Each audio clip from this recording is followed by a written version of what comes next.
وزیر اعظم شہباز شریف کی کابینہ کے سینئر اراکین سے اہم قومی امور پر مشاورت۔ پارلیمنٹ میں ہونے والی حالیہ قانون سازی کے بعد کی صورتحال پر تبادلہ خیال۔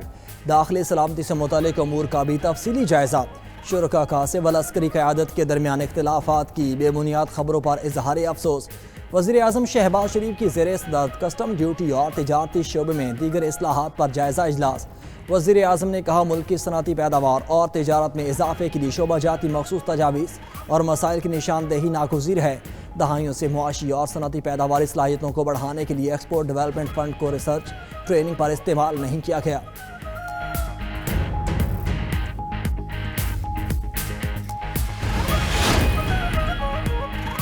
برآمدی شعبے کے ریلیف کے لیے اہم اقدامات۔ حکومت نے تمام برآمدی مصنوعات پر ایکسپورٹ ڈیولپمنٹ سرچارج ختم کر دیے، نوٹیفیکیشن جاری۔ وزیر مملکت برائے خزانہ بلال اظہر کیانی نے کہا برآمد کنندگان کو عالمی منڈی میں اپنی مصنوعات کے لیے سازگار ماحول فراہم کرنا ہوگا۔ لاگت میں کمی سے پاکستان کی برآمدی مسابقت میں اضافہ متوقع ہے۔ وفاقی حکومت نے فائنانس ایکٹ 1991 کے تحت عائد سرچارج سے تمام برآمدی اشیاء کو مکمل استثناء دیا ہے۔ ڈیرہ اسماعیل خان کے علاقے پنیالہ میں دہشت گردوں کا پولیس موبائل پر حملہ، 3 پولیس اہلکار شہید، شہداء میں ASI اور 2 کانسٹیبل شامل۔ وزیر اعظم، وزیر داخلہ، گورنر اور وزیر اعلیٰ KP کی پولیس موبائل پر دہشت گردوں کے حملے کی مذمت۔ وزیر اعظم شہباز شریف نے کہا دہشت گردی کے خاتمے تک جنگ جاری رکھیں گے، خیبر پختونخوا پولیس کی قربانیاں رائے گاہ نہیں جائیں گی۔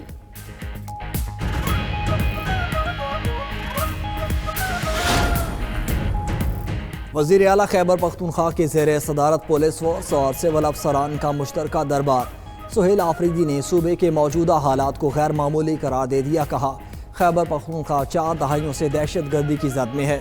پولیس نے کم وسائل کے باوجود 21 سال دہشت گردی کا ڈٹ کر مقابلہ کیا۔ دہشت گردی کے خلاف قربانیوں پر پوری قوم کو فخر ہے۔ خیبر پختونخوا میں ہر حال میں امن بحال کریں گے، بند کمروں کے فیصلے اب مزید قبول نہیں۔ پولیس کو جدید ترین ٹیکنالوجی ہنگامی بنیادوں پر دی جا رہی ہے، وسائل کی کمی کو سیکیورٹی کے راستے میں رکاوٹ نہیں بننے دیں گے۔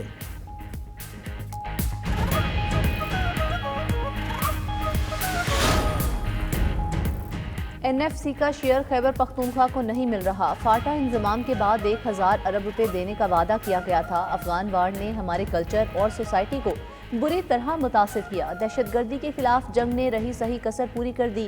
PTI رہنما اسد کیسر کی نیوز کانفرنس، کہا بھتے کی کالیں آئیں گی تو کون سرمایہ کاری کرے گا؟ قبائلی علاقوں کو روزگار کے مواقع ملنے چاہیے۔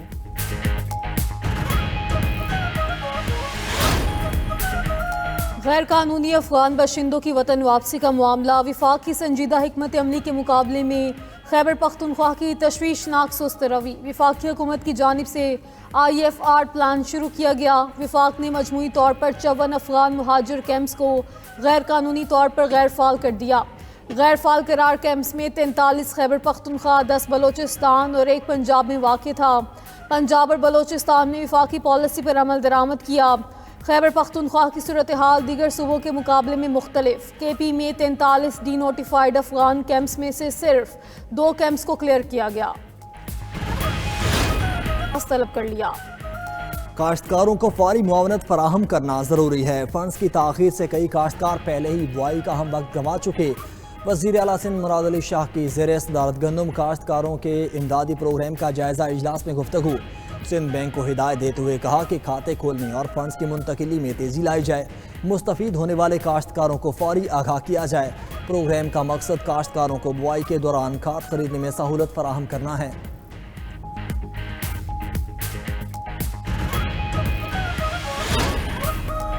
عمر ایوب اور زرتاج گل اشتہاری قرار۔ PTI رہنماؤں کے خلاف سنجانی جلسہ کیس۔ انسداد دہشت گردی عدالت اسلام آباد کا اشتہاری ملزمان کی جائیدادیں ضبط کرنے کا بھی حکم۔ زین قریشی، علی بخاری، شیر افضل مروت، شعیب شاہین کی حاضری سے استثناء کی درخواستیں منظور۔ کیس کی مزید سماعت 20 دسمبر تک ملتوی کر دی۔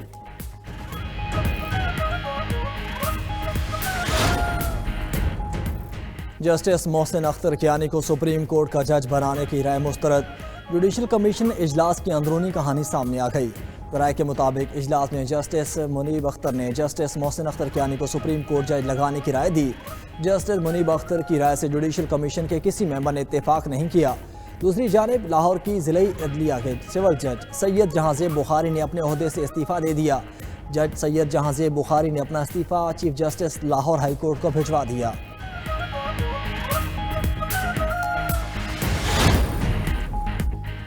آئینی عدالت نے صحافی ارشد شریف کے قتل کی تحقیقات میں پیش رفت رپورٹ طلب کر لی۔ جسٹس عامر فاروق نے پوچھا اب تک تحقیقات میں کیا پیش رفت ہوئی ہے، 17 دسمبر تک رپورٹ جمع کرائیں۔ قتل کے ذمہ داران کو کٹہرے میں لانے کے لیے قانونی طور پر کیا ہو سکتا ہے؟ ارشد شریف کے اہل خانہ کی GIT تحقیقات کی رپورٹ دیکھنے کی اجازت دینے کی استدعا۔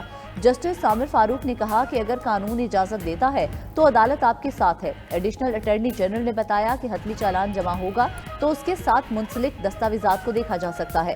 کینیا حکومت کے ساتھ قانونی معاون کا معاہدہ ہو گیا ہے۔ کینیا پاکستان کا دوست ملک ہے، ناراض نہیں کر سکتے۔ وفاقی آئینی عدالت نے سو موٹو کارروائی کے دائرہ اختیار پر معاونت بھی طلب کر لی۔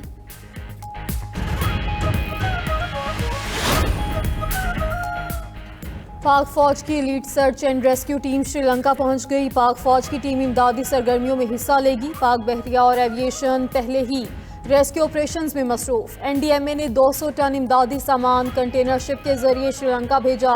سری لنکن ایئر لائنز کی کولمبو سے لاہور پروازوں کے ذریعے مزید امدادی سامان بھیجنے کے لیے تیار۔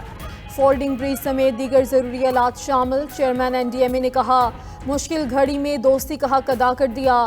متاثرین کی امداد کے لیے ہر ممکن کوشش جاری رہے گی۔ سری لنکن سفیر نے کہا امداد کی فراہمی پر حکومت پاکستان کے شکر گزار ہیں۔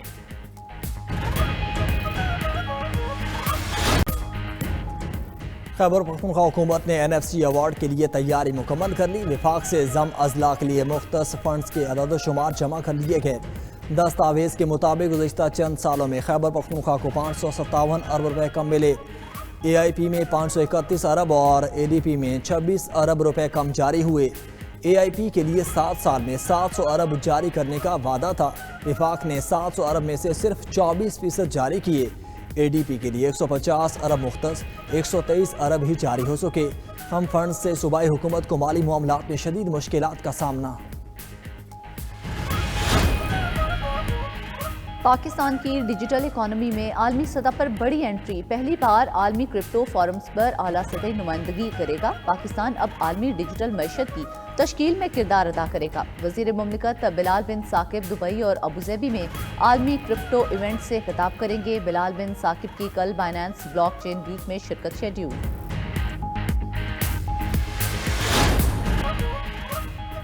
سوڈان نے روس کو افریقہ میں اپنا پہلا بحری اڈہ قائم کرنے کی پیشکش کر دی۔ امریکی میڈیا کے مطابق ماسکو کو پورٹ سوڈان یا ریڈ سی کے کسی اور نیول مرکز 25 سال کے لیے ملے گا۔ روس کو نیول مرکز میں 300 فوجی اور 4 جنگی جہاز تعینات کرنے کی اجازت ہوگی۔